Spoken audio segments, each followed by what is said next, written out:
দেশের যা অবস্থা হলো এই নির্বাচনের আগে, সামনে আবার নতুন বছর, তাতে নিউজ পেপার হাতে নিলেই মনটা আর ভালো লাগে না। এখানে অ্যাক্সিডেন্ট, সেখানে অ্যাক্সিডেন্ট, এখানে খুন খারাপি, সেখানে চুরি ডাকাতি, আর ভালো লাগে না এইসব।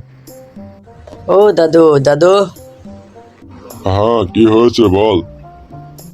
দাদু 500 টাকা দাও, পিকনিক করব বন্ধুদের সাথে। হ্যাঁ, অত বড় ছেলে হয়ে গেছে, 2 টাকা ইনকাম করার মুরত নেই। 500 টাকা দাও, পিকনিক করবো। 500 টাকা দিয়ে কি পিকনিক করবি তোরা? দাদু সবাই মিলে গরুর মাংস দিয়ে পিকনিক করব, দাও 500 টাকা দাও। এই দেখ, কানের করে ভ্যান ভ্যান করিস না তো। আমি 500-400 টাকা দিতে পারবো না। এই নিয়ে 100 টাকা নিয়ে গিয়ে পিকনিক কর যা।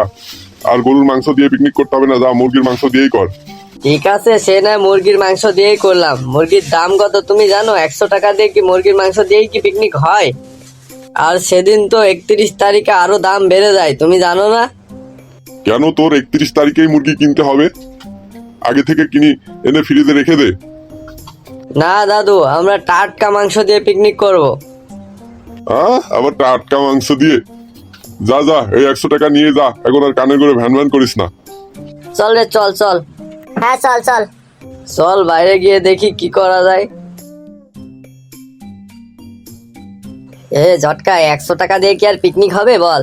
এই 100 টাকা করে দিয়ে মুরগির মাংস কিনবি, নাকি বক্স ভাড়া করে গান শুনবি, নাকি আরো দই মিষ্টি তো আছে, সাথে মাল খাবি না? আরে ঠিকই বলেছে গেদুয়া। দাঁড়া, তোরা চিন্তা করিস না। এই 100 টাকা করে দিয়ে আমরা মাংস কিনবো না। সালার দাদু 500 টাকা দিনি, সালার মুরগি আছে। রাত্রে সালার কুটি থেকে মুরগি বের করে নিয়ে আসবো, আর এই টাকা দিয়ে দই মিষ্টি আর বক্স ভাড়া করবো, ঠিক আছে? জটকা, কথাটা মন্দ বলিসনি। ঠিক আছে, তাহলে তোর দাদুর কুটির মুরগি, আমি চাউল নিয়ে আসবো নে। আর তুই খড়ি টড়ি জোগাড় করিস কেদু। তাইলে আর বক্স আর মিষ্টি কিনে আনলে হবে, আর বক্স ভাড়া করলে হবে না। হ্যাঁ ঠিক আছে, তবে ওই রাত্রে পিকনিকের রান্না বাড়া শেষ হয়ে গেলে আমার দাদুকে ডেকে আনবো খাওয়ার জন্য, ঠিক আছে? আচ্ছা আচ্ছা, সমস্যা নাই, যা। কিরে ঝটকা, তোর দাদু কখন আসবে? আমার তার তো শুইছে না এত খাবার সামনে রেখে। আরে সালা, দাঁড়া দাঁড়া, আসবে দাদু আসবে। দাদুকে না খাওয়ালে পরে বিচার বসালে সে বিচার কিভাবে ঠেকাবো? দাদুর মুরগি চুরি করে এনেছি, মনে নেই? চুপ করে বসে থাক। হ্যাঁ হ্যাঁ রে গেদু, একটু ওয়েট কর, আসবে ওর দাদু আসবে। ওরে ঝটকা, তোদের রান্না বাড়া হলো নাকি?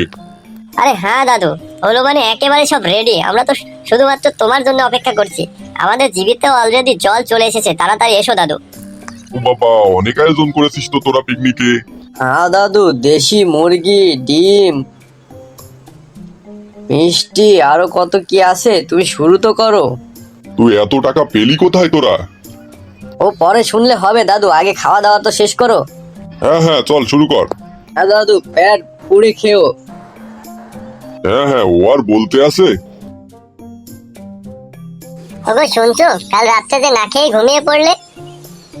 আর বলো না গিন্নি, ওই ঝটকার পিকনিকে দাওয়াত করেছিল, তাই গেলাম। সে কি খাওয়া, দেশি মুরগির মাংস, মিষ্টি, দই, আরো কত কি যে। শুনছো তুমি, আমাদের ওই যে 3টে বড় বড় মুরগি ছিল না, এখন 2টো পাওয়া যাচ্ছে না, আর একটি আছে। কাল তো সন্ধ্যেবেলায় 3টেই রেখেছিলাম কুটির ভিতরে। কি বলছো গিন্নি? তাড়াতাড়ি ঝটকাকে ডাক দাও। ঝটকা, ঝটকা কই তুই, এদিকে আয় তো। হ্যাঁ দাদি, কি হয়েছে বলো। কি আর হবে, আমাদের 2টো মুরগি পাওয়া যাচ্ছে না, তুই কি জানিস? ও হ্যাঁ, ও তোমাদের 2টো মুরগি পাচ্ছ না, তাই তো? ঠিক আছে, কালকে আমরা 2টো মুরগি তোমাদের কুটি থেকে নিয়ে গেছি, জবাই করেছি, রান্না করেছি, সেটাই তো দাদুকে দাওয়াত করে খাইয়েছি। 100 টাকা দিয়ে আবার পিকনিক হয় নাকি? দাদুর থেকে টাকা চেয়েছিলাম, দাদু দেয়নি। ঠিক আছে, বুদ্ধি করে দাদুর মুরগি দাদুকে খাইয়ে দিলাম, সাথে আমরাও একটু খেলাম। ও রে হারাম দাদা, আমার কি সর্বনাশ করলো রে। আমার 2টো মুরগি প্রতিদিন 4টে করে ডিম দিত।